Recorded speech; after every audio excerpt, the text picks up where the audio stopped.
धान और मक्का ये दुईटी जाक फसल आम ओडिशा पई गुरुत्वपूर्ण।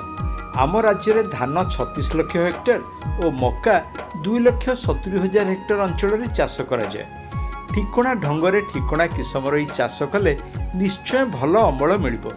तेबे भल अमल पाइबा सकाशे भल बिहन और पागजोग सांगकु फसलर परिचालना मध्य अत्यंत जरूरी। धान और मक्का गछ सुस्थ हो बढ़िबा और सेथिरु भल अमल मिलिबा पछरे पोषक तत्वर अवदान अनेक। फसलर पोषक तत्व मानक मध्यरे दस्ता बा जिंकर एक प्रमुख भूमिका रही। धान और मक्का फसल रे दस्ता अनुसार अभाव घटले गछर वृद्धि बाधाप्राप्त हुए आ अमल भी कमी जाए। तेणु चाषी माने ए दिगरे जत्नवान हेबा उचित। रुआ धान क्षेत्र में धान रोइबार 15-20 दिन परे ईषत हलदिया रंगर दागमान पुराणा पत्र रे देखा जाए। परवर्ती समय रे लाल कमला रंगर छिटा दाग देखा मिले आ मासक मध्य संपूर्ण पत्र सुखी जाए।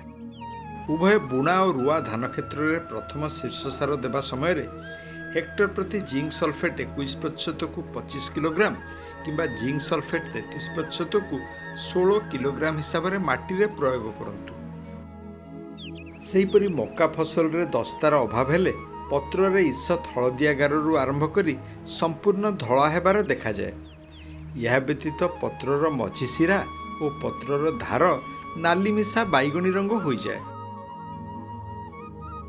मक्का फसल रे मंजी बुणिबा पूर्व हेक्टर प्रति 25 किलोग्राम जिंक सल्फेट 21% किंबा 16 किलोग्राम जिंक सल्फेट 33% माटी रे प्रयोग करंतु। या द्वारा आपनको निश्चय भल फल मिलिबो।